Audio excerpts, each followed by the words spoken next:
అధ్యక్ష. ఆనాడు తమరుగూడ శాసనసభ 2004లో డాక్టర్ వైఎస్ రాజశేఖర రెడ్డి గారు ముఖ్యమంత్రిగా ఉన్నప్పుడు కడప ఇన్ఛార్జ్ మినిస్టర్ అధ్యక్ష. కీర్తిశేషులు నాయన్ నరసింహారెడ్డి గారు కాదా? హరీష్ రావు గారు ఎమ్మెల్యే కాకున్నా మంత్రిగా రాజశేఖర రెడ్డి గారి మంత్రివర్గంలో చేరిన మాట వాస్తవం కాదా? రాజశేఖర రెడ్డి గారి ఆశీర్వాదంతో కేంద్రంలో మంత్రి అయింది చంద్రశేఖరరావు కాదా అధ్యక్ష?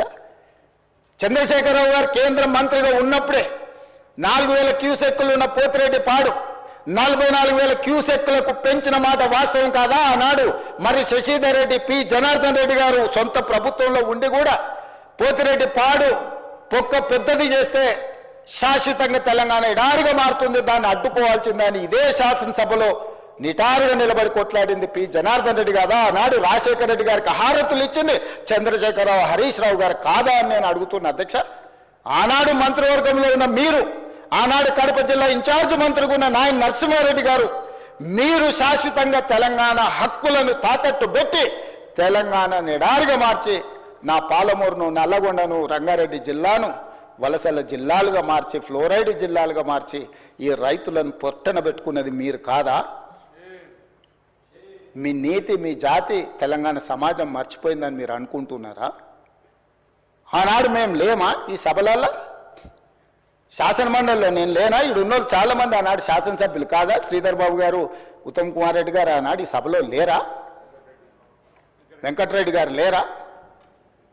అధ్యక్ష, ఎవరిని మభ్యపెట్టాలని ఈరోజు మాట్లాడుతున్నారు అధ్యక్ష? ఉమ్మడి రాష్ట్రంలో రాజశేఖర రెడ్డి గారి మంత్రివర్గంలో రాజశేఖర రెడ్డి సహకారంతో కేంద్ర మంత్రివర్గంలో ఉన్న చంద్రశేఖరరావు, హరీష్ రావు గారు ఆనాడు అడ్డుకుని ఉంటే పోతిరెడ్డి పాడు పొక్క పెద్దదై ఉండేదా? తెలంగాణకు అన్యాయం జరిగి ఉండేదా అని నేను అడుగుతున్నా అధ్యక్ష. అది పక్కన పెట్టండి అధ్యక్ష. కాంగ్రెస్ పార్టీ శ్రీమతి సోనియా గాంధీ గారు ఆనాడు ఆల్ పార్టీ కమిటీలో ఉత్తమ్ కుమార్ రెడ్డి గారు తెలంగాణ తరఫున రిప్రజెంట్ చేసిండ్రు. అఖిల పక్షాన్ని పిలిచినప్పుడు కేంద్ర హోంశాఖ తెలంగాణ రావాలి అని వారు వాదనలు వినిపించిన తర్వాత జూన్ 2, 2014 నాడు తెలంగాణ రాష్ట్రం ఏర్పడ్డ తర్వాత ఆనాడు ఉమ్మడి రాష్ట్రంలో 2011-12లో కిరణ్ కుమార్ రెడ్డి గారి మీద ఒత్తిడి తీసుకొచ్చి పాలమూరు రంగారెడ్డి ఎత్తిపోతల కోసం, సర్వే కోసం, నిధుల కోసం, ప్రాజెక్టుల కోసం ఈరోజు డీకే అరుణ గారు బీజేపీలో ఉండొచ్చు కాక, డీకే అరుణ గారు, చిన్నారెడ్డి గారు, మల్లు రవి గారు కొట్లాడి ఆనాడు జీవో దీపించి రోజుకు 2 టీఎంసీల ప్రకారం జూరాల నుంచి నీళ్లు తరలించాలి పాలమూరు రంగారెడ్డి కానీ ప్రాజెక్టును ఆమోదింపజేసింది నిజం కాదా అధ్యక్ష? ఆ రోజు తమరు కూడా ఉన్నారు కదా అధ్యక్ష. తెలంగాణ రాష్ట్రం ఏర్పడ్డ తర్వాత పాలమూరు రంగారెడ్డి ఎత్తిపోతల పథకాన్ని జూరాల నుంచి నీళ్లు తీసుకునే విధానం మీద పెద్దలు చిన్నారెడ్డి గారు ఇదే సభలో మాట్లాడితే చిన్నారెడ్డి గారిని ఏ రకంగా దూషించిండో ఈ సభనే సజీవ సాక్షి మాట వాస్తవం కాదా? కాంట్రాక్టర్ల కోసం, కమిషన్ల కోసం, లిఫ్టుల కోసం, పంపుల కోసం, మోటార్ల కోసం కక్కుర్తిపడి కాంట్రాక్టర్ ఇచ్చిన కమిషన్ల కోసం జూరాల నుంచి తీసుకోవాల్సిన నీళ్లను శ్రీశైలం బ్యాక్ వాటర్స్ కు తరలించడంతో ప్రాజెక్టు వ్యయం 16,000 నుంచి 35,000 కోట్లకు పెరగడమే కాకుండా 100 కిలోమీటర్లు పారాల్సిన 175 కిలోమీటర్లు కాలువలు తవ్వాల్సి వచ్చి ఈరోజు 60,000 కోట్లకు అంచనాలు పెరిగినాయి అధ్యక్ష. 2 టీఎంసీలను 1 టీఎంసీకి తగ్గించి శ్రీశైలంకు తరలించడం వల్ల ఈరోజు ప్రాజెక్టులు కట్టిన నీళ్లు తీసుకోలేని పరిస్థితి మనకు దాపురించిన మాట వాస్తవం కాదా అధ్యక్ష? అధ్యక్ష, తుంగభద్ర కానీ, లేకపోతే సుంకేశ్ల కానీ, లేకపోతే కృష్ణానది జలాలు కానీ కర్ణాటక రాష్ట్రం నుంచి మొట్టమొదట మహబూబ్నగర్ జిల్లాలో అలంపూర్ గద్వాల ప్రాంతంలో వస్తాయి అధ్యక్ష. మొట్టమొదటి ప్రాజెక్టు జూరాల దగ్గర. తెలంగాణ రాష్ట్రంలో కర్ణాటక నుంచి వచ్చే ఏ నీళ్ళైనా మహబూబ్నగర్ జిల్లాలో ఉన్న అలంపూర్ గద్వాల దగ్గరికి మొట్టమొదట నీళ్ళు వస్తే సంతకాలు పెట్టొచ్చు వాళ్ళ అఫిడవిట్లేసి.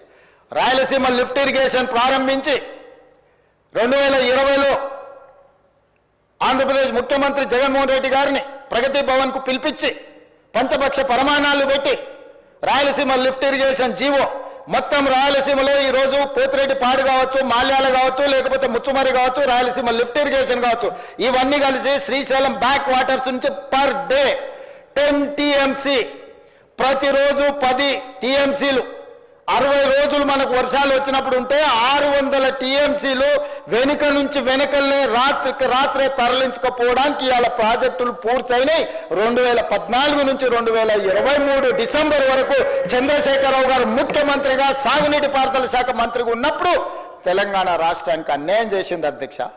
రోజుకు 10 టీఎంసీల నీళ్ళని తరలించకపోయే ప్రాజెక్టులు వాళ్ళు కడితే, చంద్రశేఖరరావు నిమ్మకు నీరెత్తినట్లుంటే, నారాయణపేట నియోజకవర్గంలో గవినోళ్ళ శ్రీనివాస్ అని ఒక సామాన్యమైన రైతుతోని green tribunal, national green tribunal చెన్నైలో కేసు వేయించి ఆ ప్రాజెక్టుల మీద స్టే తీసుకొచ్చి, ఈ ప్రాజెక్టులో అనుమతులు లేకుండా, పర్యావరణ అనుమతులు లేకుండా ప్రాజెక్టులు నిర్మిస్తున్నారన్న ప్రాజెక్టుల మీద స్టే ఒక పాలమూరి అతి సామాన్యమైన రైతు కుటుంబం నుంచి ఒక రైతు స్టే తెచ్చిన తర్వాత మేము గగ్గోలు పెట్టి, లొల్లి పెట్టి, రాళ్లతో కొడతామని పాలమూరు జిల్లా రైతులు తిరగబడ్డ తర్వాత ఆ పిటిషన్లో రాష్ట్ర ప్రభుత్వం పోయి ఇంప్లీడ్ అయింది అధ్యక్ష. ఇదెక్కడ చూద్దాం అధ్యక్ష? తెలంగాణ హక్కుల కోసం శాశ్వతంగా మనకు అన్యాయం జరిగే నిర్ణయాలు ఆంధ్రప్రదేశ్ తీసుకుంటే ప్రభుత్వం కొట్లాడాల్సింది పోయి, ఉద్దండులైన న్యాయ కోవిదులను పెట్టి అడ్డుకోవాల్సింది పోయి వదిలేస్తే, ఒక సామాన్యమైన పాలమూరు రైతు నేషనల్ గ్రీన్ ట్రిబ్యునల్లో కేసు వేసి స్టే తీసుకొస్తే పర్యావరణ అనుమతులు ఇవ్వని, అప్పుడు పోయి వీళ్ళు విధిలేని పరిస్థితిలో ఇంప్లీడ్ అయినారు అధ్యక్ష. అధ్యక్ష, నేను ఒక మాట గుర్తు చేయదలుచుకున్నాను అధ్యక్ష. చాలా మాట్లాడిండ్రు, ఉండుంటే బాగుండేది, నేను అడుగుండేవాడిని. రోజా గారి ఇంటికి వెళ్ళి రొయ్యల పులుసు తిన్నది ఎవరు అధ్యక్ష? నేనా ఉత్తమ్కుమారెడ్డి గారు అధ్యక్ష? రోజా గారు ఒక్కసారి రొయ్యల పులుసు పెడితేనే తిని రాయలసీమను రతనాలసీమ చేసి వస్తాను చెప్పొచ్చిన మహానుభావుడు ఆయన. నిన్ను పుట్టినప్పటి నుంచి 71 సంవత్సరం వరకు పెంచి పోషించి నీకు బుక్కడి బువ్వ పెట్టి గుండెల్లో పెట్టి ఆదరించి